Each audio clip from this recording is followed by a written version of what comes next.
मीराबाई कहती हैं जिनके भी घर पे ठाकुर जी की मधुर सेवा विराज रही है। एक तो है कि घर पे केवल पूजा के लिए ठाकुर जी रखे हुए हैं एक कोने में, लेकिन एक है कि घर वाले बैठे हैं कोने में, पूरे घर में राज है ठाकुर जी का।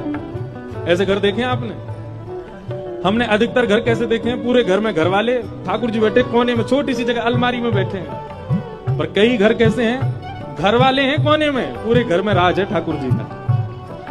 और हम और किसी की नहीं कह रहे, हमारे घर ही आके देखना आप, ठाकुर जी कैसे ठाट में विराजते हैं।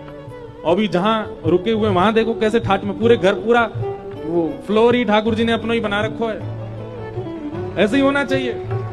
लेकिन याद रखना, जिनके घर पे ठाकुर जी कोने में बैठे हैं, इसका मतलब है वो केवल पुण्य के लिए ठाकुर जी को, अपनी कामनाओं के लिए ठाकुर जी की सेवा कर रहे हैं।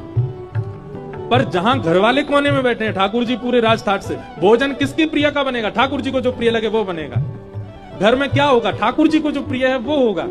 ऐसी भावनाएं जिनकी हैं, ऐसी प्रेम लक्षणा भक्ति जिनके घर पर हो रही है, वो निश्चित हमारी बात को भले ही मत मानना, मीराबाई की बात को प्रमाणित मान लेना, वो पूर्व जन्म के कोई ठाकुर जी की कोई सखा या कोई गोपी ही है। कोई किंचित अपराध बन गया जिसके कारण मानव बन के उनको आना पड़ा, नहीं तो वो पूर्व जन्म से संबंधी है ठाकुर जी के।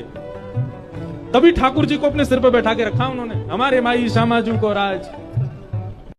मीराबाई कहती हैं जिनके भी घर पे ठाकुर जी की मधुर सेवा विराज रही है।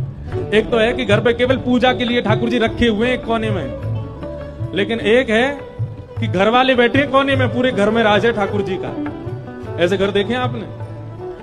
हमने अधिकतर घर कैसे देखे हैं? पूरे घर में घर वाले, ठाकुर जी बैठे कोने में, छोटी सी जगह अलमारी में बैठे हैं। पर कई घर कैसे हैं? घर वाले हैं कोने में, पूरे घर में राज है ठाकुर जी का। और हम और किसी की नहीं कह रहे, हमारे घर ही आके देखना आप, ठाकुर जी कैसे ठाट में विराजते हैं। और भी जहां रुके हुए वहां देखो कैसे ठाट में, पूरे घर पूरा वो फ्लोर ही ठाकुर जी ने अपना ही बना रखो है। ऐसे ही